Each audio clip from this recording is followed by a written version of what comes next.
Welcome to Sairaj education. Okay, हमने start किया था book keeping and accountancy for standard 12 के लिए, 12 कॉमर्स के लिए। ठीक है, उसमें हमने आगे के सिलेबस 80%, आई थिंक 60 to 70%, ठीक है, 6-7 चैप्टर हमने कंप्लीट कर लिया। ये चैप्टर 8 चालू कर दिया है हमने। इस पर भी 1-2 वीडियो अपलोड कर लिए है मैंने, ठीक है, वो भी देख लो इसके पहले के 2 सेशन, क्योंकि उसको मैंने अच्छे से डिटेल में समझाया है जो आपको सम के अंदर यूजफुल होंगे वो टर्म्स। ठीक है, तो वो भी हो सके तो देख लो वीडियोस और फिर उस आगे का कंटिन्यू करो। ओके, तो आज हम स्टार्ट करेंगे यानी कि टाइप्स या methods of issue of share capital, जो आपको सम के अंदर यूजफुल होने वाले ये टर्म्स। तो स्टार्टिंग से एंड तक बने रहना। अच्छा, आपको वीडियो अच्छे लग रहे हैं, आपको सेशन समझ में आ रहे हैं तो लाइक करो। अगर आपको हेल्पफुल हो रहा है तो दूसरे को भी हेल्प करो, इसके लिए शेयर करो। और साथ में स्टडी कंटिन्यू रखना है तो फिर सब्सक्राइब करो और बेल आइकन जरूर प्रेस करो। ठीक है, बेल आइकन प्रेस करोगे और सब्सक्राइब करोगे तो हर एक वीडियो का या हर एक सेशन का आपको नोटिफिकेशन मिलेगा और आप स्टडी कंटिन्यू कर पाओगे।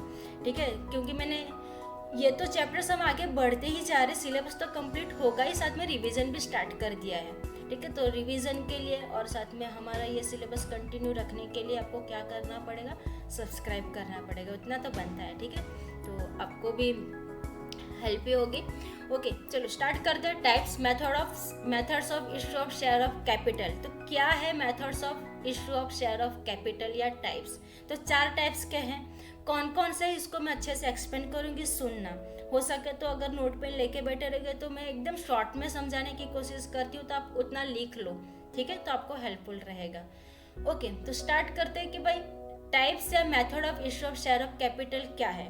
तो फर्स्ट है उसके अंदर right issue to equity share holder. अब ये राइट इशू क्या है मैं आपको हर एक डिटेल में समझाती हूँ। ठीक है, तो राइट इशू क्या है, सेक्शन है 62, याद रहे तो ठीक है, अदरवाइज कोई इशू नहीं है इसमें। ठीक है, इशू नहीं है। ओके, तो right issue section 62 to equity share holders. तो राइट इशू क्या है? राइट इशू यानी क्या है, ये राइट में से, राइट नाम पे से मालूम पड़ रहा है मैंने आपको किसी को राइट दिया है। ठीक है, अथॉरिटी दी है या राइट दी है, तो वही मीनिंग यहाँ पे भी right issue to equity share, यानी आपके जो इक्विटी शेयर होल्डर्स है उनको कुछ राइट देना।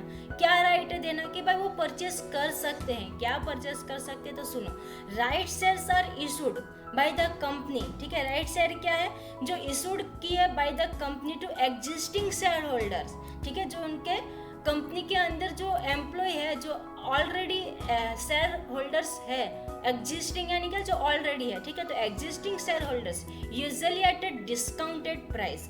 Existing share holders are given priority और right of purchasing those shares. ठीक है, तो ये तो था right issue to equity share holder. Next क्या है, एक हो गया ये। ठीक है, समझ में आया? नहीं आया तो आप मुझे कमेंट सेक्शन में लिख के सेंड कर सकते हो।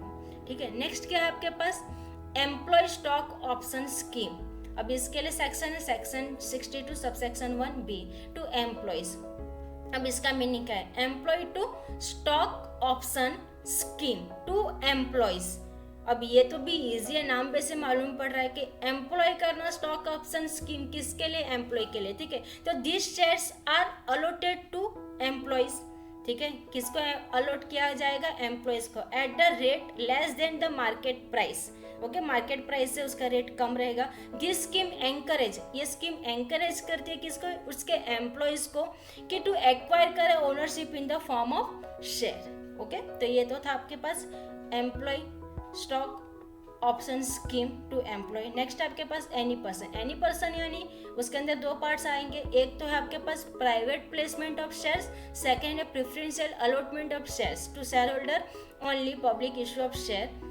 ठीक है, और ये तो 2 के अंदर थे। और उसके बाद भी है आपके पास यानी कि sweat equity shares issued to director और एम्प्लॉयज। तो ये सबका मीनिंग क्या है, एनी पर, अभी क्या बोला, एनी पर्सन। तो उसके अंदर फर्स्ट क्या है, प्राइवेट प्लेसमेंट। ठीक है, तो प्राइवेट प्लेसमेंट ऑफ शेयर्स यानी क्या कि एनी ऑफर और इन्विटेशंस टू किसको, सब्सक्राइब और issue of securities to any selected person और ग्रुप ऑफ पर्सन। इसको हम क्या बोलते हैं, प्राइवेट प्लेसमेंट ऑफ शेयर। ठीक है, उसके अंदर क्या है, पब्लिक ऑफर। अब पब्लिक ऑफर यानी क्या, पब्लिक ऑफर यानी is the offering of securities किसको, which are listed on the stock exchange to general public, okay, general public को करते हैं, उसको क्या बोल देंगे, पब्लिक ऑफर। अब क्या उसके बाद स्वेट इक्विटी शेयर। अब स्वेट इक्विटी शेयर यानी क्या, स्वेट यानी क्या, पसीना, ठीक है, वैसा ही कुछ है, तो सुनो, sweat equity share as per section 2 sub section 88 of the companies act 2013, sweat equity shares means such as issued by the company to its directors, ठीक है। स्वेट इक्विटी शेयर्स है वो इशू किसके लिए होता है, टू इट्स डायरेक्टर और employees at the discount or for the consideration other than cash for providing their know-how or making available rights in the nature intellectual property rights or value addition by whatever by named called, okay. तो ये तो था आपके पास sweat equity share. Last में आपके पास issue of bonus share to members या सोल शेयर होल्डर्स, ओके। तो क्या है भाई बोनस इशू, तो बोनस यानी क्या, दिवाली में मिलती है बोनस, ठीक है, वैसे ही है। तो bonus share are distributed by the company to its current share holders as fully paid shares free of charge, इसको क्या बोलते हैं, बोनस शेयर। था ना इजी, ठीक है। अभी थोड़ा सा डिटेल में हम आगे का देख लेते हैं क्या है पब्लिक इशू ऑफ शेयर। अब पब्लिक इशू ऑफ शेयर यानी क्या, it is the most common and popular practice of public limited companies to raise share by issuing its share to public in primary market, okay. तो कुछ procedure है उसके अंदर, तो first है उसके अंदर issue of prospectus, receipt of application. अब ये सब आपको किस में काम आएगा, ये जो भी टर्म सम अब हम सीखेंगे, ठीक है, वो किस में काम आएगा आपको, सम के अंदर। इसके लिए ध्यान से सुनना, क्या बोला है यहाँ पे, issue of prospectus. Issue of prospectus यानी क्या, द कंपनी इशू, क्या इशू करिए, prospectus which provides complete information. Prospectus यानी क्या, जिसके अंदर पूरी कंप्लीट इंफॉर्मेशन रहेगी about a company to prospective investors.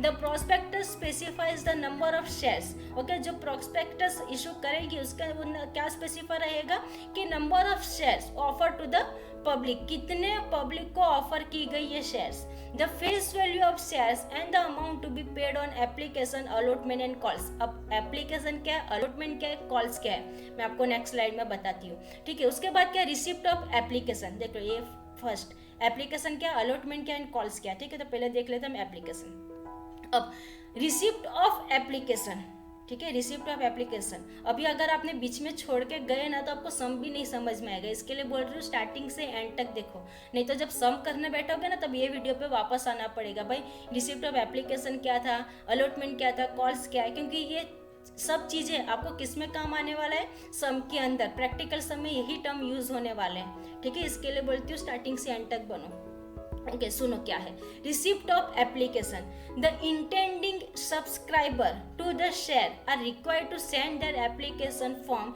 Together with the application money by the specified date, okay. अब इसके ऊपर मैंने जनरल एंट्री भी सिखाने वाली हूँ, ठीक है, जो नेक्स्ट सेशन में सिखाऊंगी जनरल एंट्री। तो देखो क्या है यहाँ पे, receipt of application, the intending subscriber to the shares are required to send their application form together with the application money by the specified date. The company makes its application form available to the public through its broker and banks, okay. अब क्या है यहाँ पे, receipt of application यानी कि अब जो भी सब्सक्राइबर है, ठीक है, शेयर्स के, उनको रिक्वायर यानी कि सेंड करना पड़ता है एप्लीकेशन फॉर्म, किसके साथ में, एप्लीकेशन मनी के साथ स्पेसिफाइड डेट के ऊपर, उसको हम बोलते हैं रिसिप्ट ऑफ एप्लीकेशन। अब ये जो भी है मैं आपको सम के अंदर उसको अच्छे से समझाऊंगी, एक बार खाली ये रीड कर लो क्या है, मैं आपको प्रैक्टिकली इसको समझाने वाली हूँ, ठीक है। और साथ में पहले जिसके पहले जनरल एंट्री करवाऊंगी उसके बाद सम लूंगी, उस पर प्रैक्टिकल सम एकदम क्लियरली आपको समझ में आ जाएगा, ठीक है। As per section 39(2) of the companies act 2030, amount payable on application on every security shares shall not be less than, ये याद रखना, 5%, okay, of the nominal amount of the shares और सच अदर परसेंटेज और amount as may be specified by the SEBI by making sorry regulation in this behalf, okay. ये तो था receipt of application. Next देखते हैं हम अलॉटमेंट ऑफ शेयर्स। अब allotment क्या है, as per section 39(1) of the companies act 2013, no allotment of any shares of a company offered to the public for subscription shall be made unless the amount stated in the prospectus as the minimum amount has been subscribed and the sums payable on application for the amount so stated have been paid to and received by the company by check or other instrument complying all the other requirements.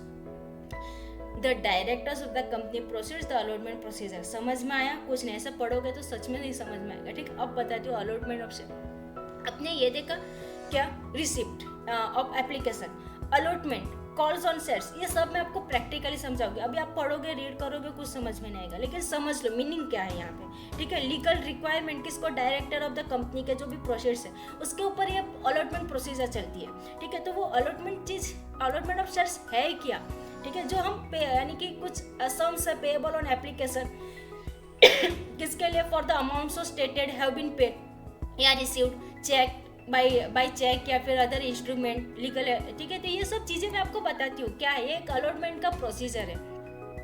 Allotment letter send किया जाएगा किसको, those who are allotted certain number of shares, ठीक है, जितने number of ने shares है उसको allot किया है उनको अलॉटमेंट लेटर सेंड किया जाएगा।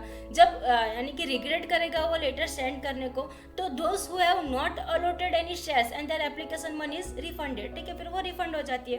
तो on shares being allotted the second instalment is demanded, it is called the allotment money, ठीक है। फिर क्या है, calls on shares after receiving allotment, and एक बार अलॉटमेंट हो गया, पहले एप्लीकेशन फिर अलॉटमेंट, ये हो गया, उसके बाद क्या आता है आपका कॉल्स एंड शेयर। तो after receiving allotment the company makes the call due, if the calls are more than one they are serially number as first call, second call, last call, ठीक है। ये भी सम्स के अंदर practically explain करती हूँ आपको मैं, ठीक है, कि first call, second call, last call, यानी वो कैसा, अगर एक से ज़्यादा हो गया तो फिर उसको नंबर दे देते कि first call, second call, last call, इस तरह से। A call is a demand by the company to pay remaining amount other than application and the allotment money on the share at least 14 days, ये days याद रखने objective में आते हैं, ठीक है। तो at least 14 days notice must be given to the share holders for the payment of all calls, ठीक है। तो ये याद रखना है, कॉल्स एंड शेयर्स कितने डेज का, एटलीस्ट 14 डेज नोटिस दी जाती है, must be given to the share holders for payment of all the calls. Okay, basic accounting entries for issue of share, तो ये basic accounting entry, the procedure for accounting for the issue of equity and preference share is the same, however the word equity or preference is prefixed to the shares installment in order to differentiate between the two, ठीक है। तो अब इसके ऊपर जो basic accounting entries है issue of share की, ये मैं आपको बताती हूँ नेक्स्ट सेशन में। ओके, तो तब तक के लिए स्टडी करो और बने रहो ऐसे ही मेरे साथ, तो हर एक कंसेप्ट आपके मैं यहाँ पे क्लियर करवा दूंगी, ठीक है। तो आज के लिए हम इतना ही रखते हैं। अब हम लोग देखेंगे अकाउंटिंग एंट्रीज, इसके बाद के सेशन में अकाउंटिंग एंट्रीज जो आपको प्रैक्टिकली सम के अंदर काम आने वाली है, उसके बाद प्रैक्टिकल सम, यानी आपका पूरा चैप्टर आराम से क्लियर यहाँ पे, ठीक है। तो चलो तब तक के लिए बाय बाय, थैंक यू, मिलते हैं नेक्स्ट सेशन में, ओके।